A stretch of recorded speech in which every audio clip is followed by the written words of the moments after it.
नमस्कार दोस्तों, स्वागत करती हूँ आप सभी का अपने चैनल टीचर मॉम स्ट्रगल में। और अभी सुबह का टाइम है और मैं उठ गई थी। मैंने जो भी थोड़ा बहुत मुझे काम करना था मैंने किया, चाय वगैरह मैंने बनाई और उसके बाद मैं बैठ गई थी स्टडी के लिए।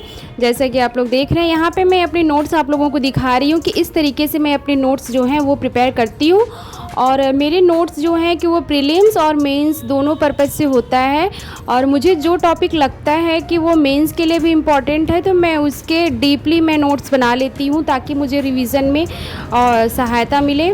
और मैं कोशिश करती हूँ कि अपने जो करंट अफेयर के नोट्स हैं वो मैं मेंस के जो जीएस के पेपर हैं उनसे कोरिलेट करके ही मैं लिखूं।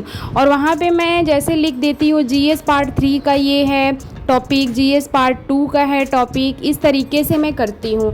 तो यहाँ पे मैंने पढ़ाई करने के बाद मैंने सफाई चालू कर दी थी। अब छुट्टियाँ चल रही हैं तो बहुत सुबह उठने की ज़रूरत नहीं है सफाई के लिए। हाँ उठती हूँ मैं, लेकिन मैं पढ़ाई के लिए उठती हूँ। सफाई मैं सुबह सुबह अब थोड़ा कम करती हूँ। थोड़ा क्या, मैं ना के बराबर करती हूँ, मैं बाद में करती हूँ, पहले मैं पढ़ती हूँ क्योंकि पूरे दिन तो कुछ ना कुछ फिर काम रहता ही रहता है तो थोड़ा मैनेज करने में आसानी हो जाती है सुबह पढ़ लो तो। और यहाँ पे मेरा कैमरा उल्टा हो गया था तो बस इसके लिए मैं माफ़ी चाहती हूँ आप लोगों से, इतना ध्यान नहीं रहता है। हालांकि मैं ब्लॉगिंग इधर 2-3 साल से मैं करती हूँ अपने ओल्ड चैनल पे, लेकिन मैं कभी कभी भूल जाती हूँ कैमरा रख के अपना, तो बस कोई बात नहीं। और यहाँ पे मैं फिर से पढ़ने लगी थी और बस मैं वही एक बात आप लोगों से रोज़ की तरह एक ही चीज़ कहना चाहूँगी कि देखिए फ्रेंड्स, मैं जानती हूँ कि आप लोगों के पास टाइम कम है, कुछ लोगों के पास बहुत काम रहता है, दिन भर कुछ ना कुछ काम रहता है। तो देखिए काम तो रहेगा, इसके लिए आप हो सकता है कि आप अपने घर वालों से थोड़ी सी बात करिए कि वो आप के कामों में हाथ बटा दिया करें जिससे कि आपका जल्दी हो जाए। अगर कोई हाथ नहीं बटाने को तैयार है तो आप अपने टाइम को मैनेज करिए। इसके लिए आपको अपना जो पर्सनल टाइम है, जैसे सोने का टाइम हो गया, आपको नहाने खाने का टाइम हो गया, तो वो चीज़ों को थोड़ा आपको फास्ट करना पड़ेगा जिससे कि आपको अपने स्टडी के लिए टाइम निकाल सकें आप।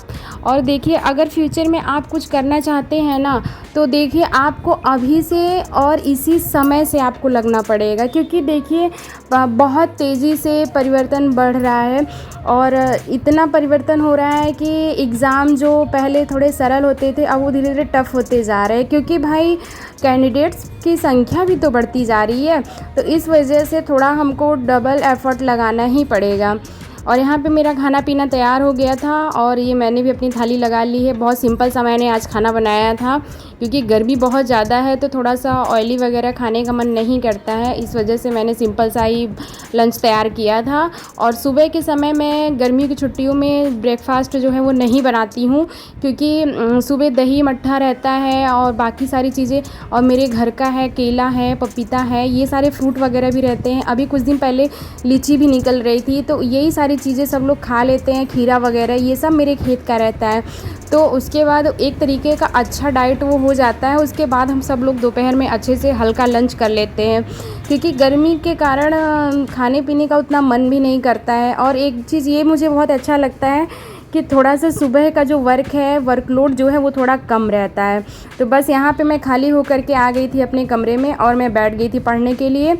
और मुझे बहुत कंफर्टेबल रहता है ज़मीन पे बैठ के पढ़ना। मैं बचपन से ही ज़मीन पे बैठ के पढ़ना बहुत प्रेफर करती हूँ। हाँ टेबल चेयर पे मैं पढ़ती हूँ, लेकिन जब मुझे बहुत ज़्यादा लिखने की प्रैक्टिस करनी है या मुझे बहुत ज़्यादा कुछ लिखना है, नोट्स बनाने हैं, तभी मैं कोशिश करती हूँ कि मैं टेबल और बेंच पे बैठूँ, वरना मैं ज़मीन पे बैठ के पढ़ती हूँ। मुझे बहुत अपना सा लगता है ज़मीन पे बैठ के पढ़ने और मुझे ऐसा फ़ील होता है कि मुझे चीज़ें समझ में आती हैं। तो हाँ मैं ये कह रही थी कि अगर आपको टाइम नहीं मिल रहा है तो आप रात में स्टडी करिए। इसके लिए आपको देखिए हमारा जो नींद होता है ना, लोग कहते हैं 8 घंटा सोना चाहिए, लेकिन एक बार जान लीजिए एक हेल्दी शरीर के लिए आपको 4 से साढ़े 4 से 5 घंटे भी नींद बहुत है। अगर आप अपने 3 घंटे की नींद ख़त्म करते हैं तो समझ लीजिए स्टार्टिंग में आपको 10 दिन, 12 दिन, 15 दिन आपको दिक्कत होगी, लेकिन अगर आप हेल्दी हैं, आपकी बॉडी में कोई दिक्कत नहीं है, आप मतलब स्वस्थ हैं, किसी डिजीज़ से आप सर्वाइव नहीं कर रहे हैं, तो जान लीजिए इससे आपके बॉडी पे कोई इफ़ेक्ट नहीं आएगा। आपका बॉडी उस तरीके का बन जाएगा कि हाँ आपको 4.5 घंटे की नींद भी आपके लिए बहुत है। तो इसके इसके लिए आपको थोड़ा सा अपना रूटीन जो है परिवर्तित करना पड़ेगा।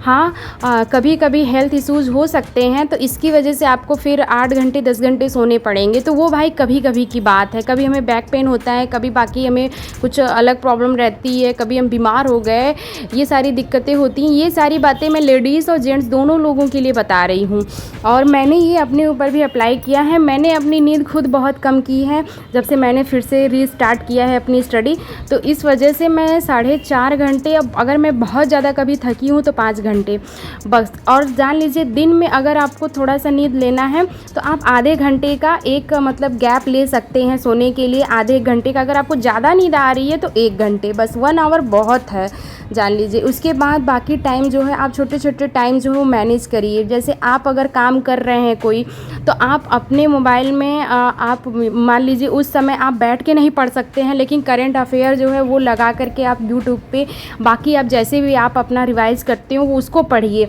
मैं ये नहीं कह रही हूँ उसी दिन का आप करंट अफेयर पढ़िए, पुराने करंट अफेयर का भी PDF आप देख सकते हैं, जिससे कि कुछ कुछ चीज़ें आपके दिमाग में आएंगी कि हाँ अच्छा ये मैंने पढ़ा था, हाँ इसका ये था। आप थोड़ा सा उस चीज़ों को सुन सकते हैं, बाकी सारी चीज़ें भी धीरे धीरे आप कर सकते हैं। देखिए कि हम बहुत बिजी शेड्यूल हर किसी का होता जा रहा है, चाहे वो बॉयज़ हो, चाहे गर्ल्स हो, चाहे वुमेन हो, को सबके लिए देखिए एक ही बात है कि आप अपने लिए अपना अगर आपको अगर काम करना है, अगर अपने लक्ष्य को आप निर्धारित किए हैं, तो उसके लिए आपको अपना पर्सनल टाइम जो है वो कम करना ही पड़ेगा। वो सोने का हो सकता है, कहीं आप बाहर घूमने को थोड़ा सा इग्नोर कर सकते हैं, बाकी सारी चीज़ें हैं लोगों के बीच। जैसे कि अगर आप टाइम पास करते हैं, हाँ फैमिली के साथ बैठिए आप, अगर फैमिली वाले अगर आप समझदार हैं तो आप उनसे एक बार बात करके देख सकते हैं कि भाई समझदारी के साथ उनसे बात करके आप खुद देखिए कि भाई देखिए हमें स्टडी जो है वो करनी रहती है, तो इस वजह से हम थोड़ा सा रिजर्व रहते हैं और कोई बात नहीं है। तो यकीन मानिए कि ऐसा नहीं है कि परिवार में हर कोई आपको इग्नोर करेगा, हर कोई आपको वो करेगा। तो बस इसी सारी बातों को आप भी अपने ऊपर अपने जीवन में अप्लाई करिए। देखिए जान लीजिए एक बात कि सशक्त होना आज के जीवन में बहुत ज़रूरी है। कोविड जब से आया है ना, मेरा खुद का एक्सपीरियंस ये कहता है कि हर महिला को, हर बहन को, हर भाई को, और हर मतलब कोई भी है उसके पास खुद का एक रोज़गार होना बहुत ज़रूरी होता है। मैं ये नहीं कह रही हूँ हर कोई गवर्नमेंट जॉब करे, लेकिन मेरा ये जो ब्लॉग रहता है ज़्यादातर गवर्नमेंट जॉब की तैयारी के लिए, ये मोटिवेशनल वीडियोज़ मेरे रहते हैं। तो उस चीज़ को भी मैं नकार नहीं रही हूँ कि हाँ ठीक है, लेकिन अगर आप नहीं कर सकते तो कोई बात नहीं, आप अपना बिज़नेस शुरू कर सकते हैं, अपने पैर पे आप खड़े हो सकते हैं। और दूसरी बात, जहाँ तक कि किसी ने मुझे कमेंट में कहा था कि आप रोज़ वही आप लोग सवाल कोई ना कोई एक पूछता है कि आप कहाँ से हैं, तो मैंने आपको बहुत पहले ही बता रखा है पिछले ब्लॉग में कि मैं यूपी से हूँ और मेरी सारी पढ़ाई लिखाई बनारस से हुई है। मेरा मायका जो है वो बनारस में है, मतलब वाराणसी में है, और मैं अभी मैरिड हूँ। और इसके पहले मेरी जॉब थी BHU और मैंने अपना ट्रांसफ़र ले लिया है। तो बाकी सारी चीज़ें मेरे बारे में मैं बहुत ही जल्द एक ब्लॉग बनाऊँगी, उसमें मैं आप लोगों के साथ शेयर करूँगी। तो वहाँ पे मैं अर्नव को भी थोड़ा सा उनका होमवर्क पूरा करा रही थी, क्योंकि मुझे भी अपनी माँ के घर जाना है। मैं साल में एक बार मुझे टाइम मिलता है, वो छुट्टियों का टाइम होता है। लेकिन मेरे साथ दिक्कत ये हो गई कि इस बार मेरी ड्यूटी, हालांकि ड्यूटी मेरी हर बार लगती है चुनाव में, और मैं इस बार की ड्यूटी करना नहीं चाह रही थी। मैं चाह रही थी हस्बैंड वाइफ अगर दोनों गवर्नमेंट जॉब में है, स्कीम तो वही थी कि भाई किसी एक की ड्यूटी लगेगी, लेकिन न जाने कैसे मेरे हस्बैंड की ड्यूटी कट गई और मेरी लगी है। तो इस वजह से मुझे 1 हफ्ते और मेरा जो है टाइम वो वेस्ट करना पड़ रहा है मुझे यहाँ पर, क्योंकि भाई साल में एक ही बार टाइम मिलता है। हर कोई चाहता है अपने माँ के पास जाना, और माँ के घर जाने से मेरे साथ ये होगा कि अर्नव को भी कुछ नया मिल जाएगा नानी के घर खेलने को, और बाकी सारी चीज़ें उसके लिए थोड़ा सा रिफ़्रेशमेंट का काम वो चीज़ करेगा। बाकी मेरे लिए भी सही रहेगा, माँ से मिलना भी हो जाएगा और अपनी स्टडी को मैं डबल कर सकती हूँ।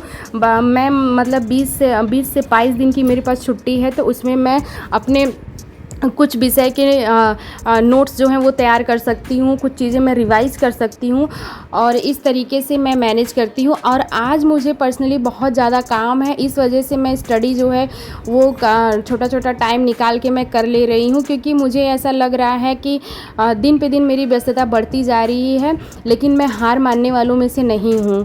इतना तो मैं जानती हूँ और इतना मेरे घर वाले भी जानते हैं कि मैं हार मानने वालों में से नहीं हूँ, इसलिए मुझे बहुत ज़्यादा कोई डिस्टर्ब भी नहीं कर रहा है इस वक्त कि जाने दो, उसके पास जितना टाइम है वो उतने में अपना मैनेज कर रही है, काम भी अपना पढ़ना भी, तो कोई कुछ कहता नहीं है। हाँ ये है कि बाकी पांचों उंगलियां बराबर नहीं होती, मैं हर किसी को नहीं कहूँगी।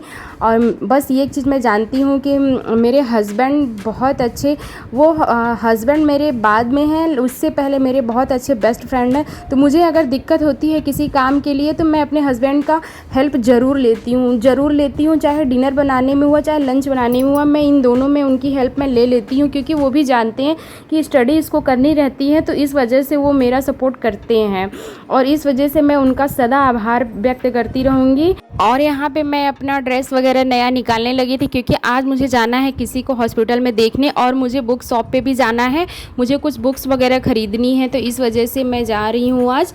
तो यहाँ पे मैं बस वही चेक कर रही थी कि कौन सा कपड़ा कंफर्टेबल है, किस में गर्मी कम लगेगी, जैसा कि हर कोई करता है, गर्मी इतनी ज़्यादा है कि उस हिसाब से हमें पहनना ओढ़ना पड़ता है। तो बस मैंने एक चूज़ कर लिया उसमें से, उसको मैंने प्रेस किया। और मैं एक चीज़ ये कहना चाहती हूँ कि आज के ज़माने में रिश्ते का धौंस दिखाने वालों को ये बात ये ज़रूर सोचना चाहिए कि रिश्तों का धौंस दिखाने से अच्छा है कि आप कोई आगे बढ़ के किसी की हेल्प आप कर दें, और अगर वो कुछ करना चाहता है तो बस उसके लिए एक छोटी सी सहायता कर दें, उसके कामों में छोटा सा हाथ बटा दें। वो आपके लिए छोटा होगा लेकिन जिसके लिए आप बटा रहे हैं ना उसके लिए बड़ा होगा। तो यहाँ पे देखिए मैं बुक्स वगैरह ले आई, मैं जैसा कि आप लोगों को दिखा रही हूँ। ब्लॉग में मैं ज़रूर बताऊँगी कि ये बुक कैसी है, और बस इसी मोटिवेशन के साथ आप लोग लगे रहिए, डटे रहिए जब तक आप लोग फोड़ ना डालिए। ठीक है, मेरे चैनल को आप लोग लाइक करें, शेयर करें, सब्सक्राइब करें और कमेंट में आप लोग ज़रूर बताएं कि आप लोगों को मेरा ब्लॉग ये कैसा लगा। Okay, bye bye, take care, love you all of you.